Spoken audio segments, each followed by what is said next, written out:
Hello, everybody. The Oklahoma City Thunder played their preseason opener tonight against the Houston Rockets. Now, the Thunder and Rockets were two of the more active teams in the offseason in terms of pursuing and bringing in additional talent. Chris Paul joining James Harden in Houston, and they went after Carmelo Anthony. But Oklahoma City had the right touch and got Melo from New York. And, of course, Paul George added to the Thunder roster as well. Russell Westbrook not in this group shot because he didn't play tonight. Carmelo Anthony did, and he came out knocking down shots. This three-pointer an example of his marksmanship in the game. He also did work in mid-range, jab step, rocking Ryan Anderson back to clear space for Melo again. He had 19 points in the game. Paul George, one of the better two-way players in the league, and he shows why first, getting the block on defense. And then on the offensive end, he glides his way to the bucket. PG-13 had 15 points and 5 boards, but it wasn't all good tonight for Oklahoma City. The Rockets are one of the league's best three-point shooting teams, with Eric Gordon leading the charge. Hit 6 of 8, finished with 21 points. Luke Baamute got in on the act as well, and so did Ryan Anderson. They had 25 three-pointers in the game, but here's a scariest thought for the Thunder. Early in the third quarter, Steven Adams faking James Harden, who grabs Adams on the way down. Not what you want to see in a preseason game. Adams stayed on the floor. He later walked off gingerly. Thunder coach Billy Donovan took his starters off the floor after this. Rockets get the win 104-97. We'll wait to hear about Steven Adams' status. Thunder back home Friday night in a preseason game against New Orleans Pelicans. Tip-off is at 7 o'clock. All right, the NBA also announced today that they've made some changes to the All-Star game. No longer will it be the Western All-Stars against the All-Stars from the East. You see, the two captains from each conference will pick players for their teams.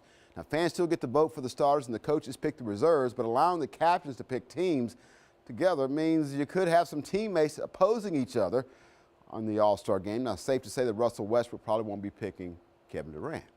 Let's move on to Oklahoma football, offense in particular.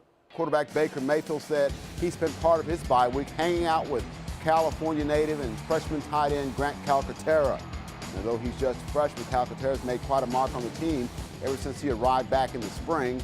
As for Mayfield, he says he's getting back on the field, see if he can connect with some of the receivers again, and he didn't need the break to heal up.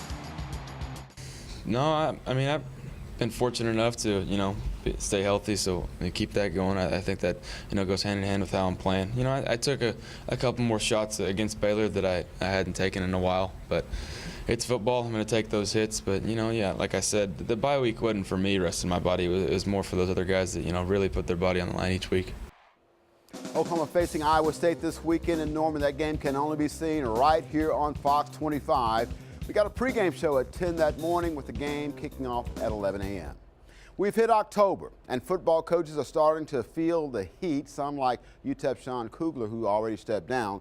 Bob Stoops tried to put cold water on anyone trying to start or insinuate any rumors that he's getting back into coaching. He told the Atlanta Touchdown Club, "You won't see me on a college sideline or pro sideline." A lot of people act like they know, and there will be more than a few jobs out there, but that isn't at all what I'm looking to do. Of course, Stu stepped down from the OU head coaching job back in June. Baseball American League wildcard game tonight between the Twins and Yankees. Minnesota started fast with Brian Dozier hitting this solo home run in the first inning. They took a 3-0 lead after one inning, but the Yankees struck back with some big flies of their own. With a man aboard, Aaron Judge sent this pitch over the wall in left field. New York leading it 7-4 in the 6th inning. Also, former OSU quarterback Brandon Weeden's back in the NFL. With Marcus Mariota bothered with hamstring issues, the Tennessee Titans have signed Weeden today. Titans brought in Weeden for a workout along with Matt Barkley and TJ Yates. And in case you're wondering, no, Colin Kaepernick was not brought in for a workout. There's your sports. Top of the hour, news, weather, and sports coming up. Stick around.